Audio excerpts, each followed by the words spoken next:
Bonjour tout le monde, bienvenue sur cette vidéo. J'aurais voulu réagir un petit peu avant mais j'étais en déplacement, donc voilà, bref, je raconte ma vie. On va parler encore une fois de Kylian Mbappé, cette fois-ci qui vient de balancer un énorme pavé dans la mare et honnêtement, quand j'ai vu son tweet, je me suis dit que c'était peut-être un compte parodique, mais en fait non, c'était bel et bien lui. Donc des histoires entre Kylian Mbappé et Noël Le Graët, qui est le président de la Fédération Française de Football.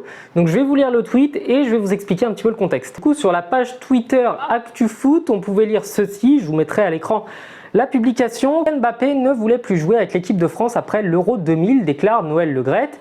Il trouvait que la fédération ne l'avait pas défendu après son pénalty raté et les critiques sur les réseaux.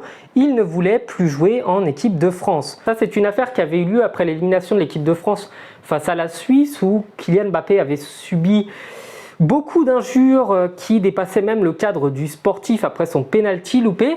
Et donc, il répond ceci. Oui, enfin, je lui ai surtout bien expliqué que c'était par rapport au racisme et non par rapport au penalty. Mais lui considérait qu'il n'y avait pas eu de racisme. Parce qu'il faut savoir qu'après son penalty loupé, Kylian Mbappé a subi énormément de critiques. Et par rapport à des choses que je ne vais pas vous citer parce que même Éric Zemmour aurait du mal à les mentionner.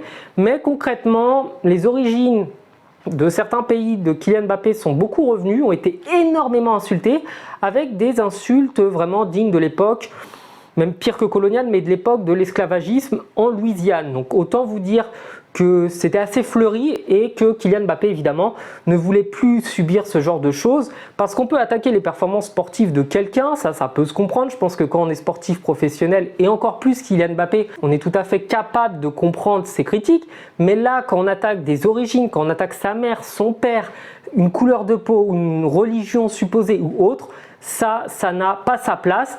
Noël Le Graët n'avait pas du tout défendu Kylian Mbappé par rapport à ça. Il avait simplement expliqué que c'était des critiques, etc., etc. Ce que Kylian nous explique, c'est clairement qu'il a subi du racisme, de la haine raciale, appelons un chat, et qu'il n'avait pas du tout été défendu. C'est donc ça que Kylian est en train de critiquer et je pense qu'il critique aussi indirectement soit l'hypocrisie, soit la tentative de faire les aveugles de la Fédération Française de Football en tentant d'expliquer que non, il n'y a pas de problème de racisme alors que les faits sont là, les tweets sont là, la haine est présente et par conséquent on conclut avec mon avis. Je pense que Kylian Mbappé a bien fait de remettre les choses à leur place. Ça suffit de continuer à expliquer que c'est le petit prince Kylian Mbappé qui n'était pas content de ne pas avoir eu son jouet. Non. Kylian Mbappé est un compétiteur, c'est un grand joueur, c'est probablement le meilleur joueur qu'on aura dans les 15 prochaines années. Et quand un gars de ce calibre-là vous explique qu'il a subi de la haine, que ça l'a touché, que ça l'a affecté et qu'il ne s'est pas senti défendu, je peux vraiment vous assurer que c'est un coup à perdre quasiment toute une équipe parce que même si les joueurs vont continuer à venir en équipe de France, évidemment que quand on est appelé, on a toujours envie de représenter sa nation, mais quand on sait qu'on n'est pas représenté par celui qui est censé nous représenter, et qu'on n'est pas du tout aidé et épaulé dans la lutte contre des sujets qui sont importants, je peux vous certifier que ça fout une ambiance pourrie dans un vestiaire et qu'on aurait pu perdre quasiment tout l'effectif, au moins moralement. Et derrière, bon courage pour faire une équipe cohérente.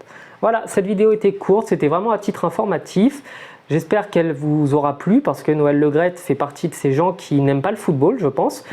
Et qui font de ce sport plus un business qu'autre chose. Le gars a préféré faire l'aveugle que d'aller au front face à des sujets importants. Bref, Noël Le Graët n'est pas quelqu'un que j'apprécie un petit peu comme Thiriez à l'époque. Enfin voilà, passez une bonne soirée, je vous dis à bientôt sur la chaîne. Ciao.